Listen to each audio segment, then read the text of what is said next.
नमस्कार दोस्तों, जय हिंद, वंदे मातरम। दोस्तों बात करने वाले हैं, अगर आप पीबी की तैयारी कर रहे हैं, समूह 2 उप समूह के अंतर्गत जो है आपका सहायक सम परीक्षक, कनिष्ठ सहायक, सहायक एवं डाटा एंट्री ऑपरेटर एवं अन्य पदों की भर्ती हेतु संयुक्त भर्ती परीक्षा की जो नियम पुस्तिका है वह यहाँ पे अपलोड कर दी गई है पीबी के वेबसाइट पर। मैं आपको दिखाना चाहूँगा कहाँ से आप लोग डाउनलोड भी कर सकते हैं, अंत में बता दूंगा, ठीक है।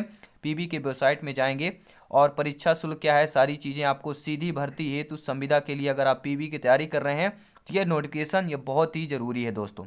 तो रूल बुक जारी कर दिया गया है ग्रुप 2 और ग्रुप 4 के लिए।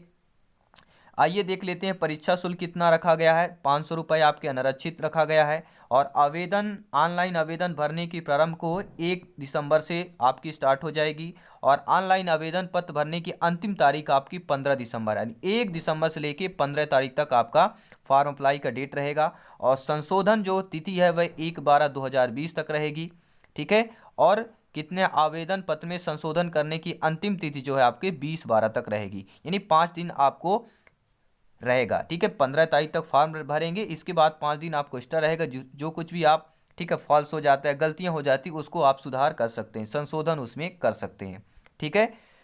तो चलिए दोस्तों, बहुत ही है, रूल बुक जारी कर दी गई, आप लोग देख सकते हैं क्या क्या सारी चीज़ें, कब पेपर होगा, क्या सारी चीज़ें आना है और कितनी फीस है। समान लोगों के लिए 500 रुपये है, ठीक है, अनारक्षित जो भी अभ्यर्थी हैं, जो भी कैंडिडेट हैं। और 250 रुपये किसके लिए है, अनुसूचित जाति, अनुसूचित जनजाति, पिछड़ा वर्ग, निःशक्त अभ्यर्थियों के लिए। केवल मध्य प्रदेश जो कि मूल निवासी, उनके लिए 250 रुपये फीस यहाँ पे किया गया है, ठीक है। और भी एक चीज़ दी गई है कि अभ्यर्थी हेतु एमपी ऑनलाइन पोर्टल 60 रुपये दे होगा और इसके अतिरिक्त रजिस्टर्ड सिटीजन जो यूजर के माध्यम से लॉगिन फॉर्म भरने का पोर्टल 20 रुपये होगा, यानी टोटल 80 रुपये आपको देना है, ठीक है। फीस इतनी है, एक्स्ट्रा आपको किसी को नहीं देना है ऑनलाइन कैफे पर। अब बात कर रहे हैं परीक्षा की पाली, बात करेंगे 7 से 8 बजे तक होना है, ठीक है। फिर 8:30 से 9 बजे तक होगी। फिर उत्तर अंकित का समय क्या है, 9 से 12 बजे, यानी 3 घंटे आपका रहेगा, यानी आपको 7 बजे रिपोर्टिंग टाइम रहेगी। तो यहाँ पर आप लोग देख सकते हैं सारी चीज़ें दी गई हैं और टिप्पणी भी यहाँ पे सारी चीज़ें क्या दी गई। अभ्यर्थी का आधार पंजीयन अनिवार्य है, यहाँ पे होना है, ठीक है। बोर्ड द्वारा जो आयोजित परीक्षा है इनकी मूल फोटोयुक्त पहचान पत्र लाना अनिवार्य है। मूल फोटोयुक्त पहचान पत्र के रूप में अभ्यर्थी मतदाता पहचान पत्र, पैन कार्ड, आधार कार्ड, ड्राइविंग लाइसेंस तथा पासपोर्ट में से कोई एक को आपको चयनित कर सकता है, ठीक है।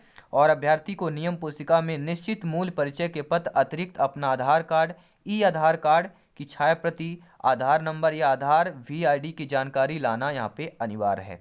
और परीक्षा में प्रवेश के समय, परीक्षा के दौरान, ठीक है, बहुस्तरीय बायोमेट्रिक सत्यापन अनिवार्य रहेगा। और परीक्षार्थियों को परीक्षा में रिपोर्टिंग समय तक परीक्षा केंद्र में प्रवेश की अनुमति होगी। इसके पश्चात विलंब आने पर अभ्यर्थियों को प्रवेश पत्र क्या होगा, प्रवेश की पात्रता नहीं होगी। तो ये सारी चीज़ें आपको डिटेल में दिख रही है। लिंक मैं आपको दे दूंगा, पीडीएफ फाइल भी डाउनलोड कर सकते हैं, वेबसाइट पे डायरेक्टली आप लोग देख सकते हैं, ठीक है। आवेदन भरते समय क्या क्या सारी आपको जानकारी देना है, सब कुछ आपको यहाँ पे रूल बुक पे जारी कर दिया गया है, ठीक है। अब देखिए क्या क्या सारी चीज़ें आना है, तो आप लोग देख सकते हैं क्या सारी चीज़ें हैं, यहाँ पे आपको स्क्रीन पर दिख रहा होगा। सभी लोग आप लोग ध्यानपूर्वक देखेंगे, ठीक है। समूह 2 उपसमूह 4 के अंतर्गत सहायक संपरीक्षक, कनिष्ठ सहायक, सहायक एवं डाटा एंट्री ऑपरेटर एवं पदों की भर्ती है, संयुक्त भर्ती परीक्षा होगी, ठीक है। और विभागवार रिक्त पदों का विवरण, आरक्षण तालिका दिया गया है, 21 से 31 तक दिया गया है, क्या क्या रिक्तियां हैं पद, ठीक है। आइए सारी चीज़ें जान लेते हैं, क्या क्या एज रहेगा, कौन कौन इस फॉर्म को अप्लाई कर सकता है। चलिए, तो यहाँ पर आप लोग सारी चीज़ें देख रहे हैं, ये आप लोग पीबी के वेबसाइट में वहाँ पर भी अपलोड कर दिया रूल बुक, सारी चीज़ें आप लोग देख सकते हैं, ठीक है। परीक्षा का आयोजन जो है समूह 2 और समूह 4 के लिए किया गया है। और विभागों के लिए बोर्ड द्वारा अंतिम रूप प्रदान किए गए पाठ्यक्रम के आधार पर जो है प्रत्येक संवर्ग पद के लिए आयोजित की जाएगी। और अगला देख लेते हैं क्या सारी चीज़ें हैं, क्या क्या आएगा। देखिए, टोटल आ नंबर में टोटल 200 का नंबर रहता है, सभी लोग जानते हैं, 200 अंकों का रहेगा। 100 अंक में समान विज्ञान, समान हिंदी, समान अंग्रेजी, समान गणित पूछा जाएगा। फिर दूसरे पार्ट में आपका रहेगा समान ज्ञान अभिरुचि, समान कंप्यूटर ज्ञान, समान तार्किक योग्यता, समान प्रबंधन, ये सारी चीज़ें रहेंगे। तो 200 का पूरा आपका रहेगा समूह 2 और समूह 4 के लिए, ठीक है, 200 का पूर्णांक रहेगा। सारी चीज़ें आपको स्क्रीन पर। आयु सीमा क्या है जान लेते हैं। उन समस्त पदों के लिए जिनके लिए बोर्ड संयुक्त कनिष्ठ सेवा अर्हता परीक्षा आयोजित कर रहा है, न्यूनतम आयु 18 वर्ष है, यानी 18 वर्ष जिन्होंने कंप्लीट कर लिया वो आपको यहाँ पे फॉर्म अप्लाई कर सकते हैं। 40 वर्ष अधिकतम आयु यहाँ पे दी गई है। और शासकीय सेवकों महिला अभ्यर्थियों के लिए यहाँ पे 45 वर्ष सीमा की गई है। और अधिकतम आयु सीमा के संबंध में सामान्य प्रशासन विभाग द्वारा समय समय पर जारी संशोधन लागू किए जाएंगे। आयु सीमा की गणना भर्ती चालू वर्ष 1 जनवरी की स्थिति से की जाएगी। तो ये आयु से संबंधित था, ठीक है। और ये भी जान लेते हैं कि मध्य प्रदेश में आपके जो स्थायी निवासी आवेदकों के लिए आयु सीमा क्या की गई। जो मध्य प्रदेश के निवासी हैं उनके लिए आयु सीमा 1 जनवरी 2020 से निर्धारित की जाएगी। भर्ती का तरीका क्या होगा।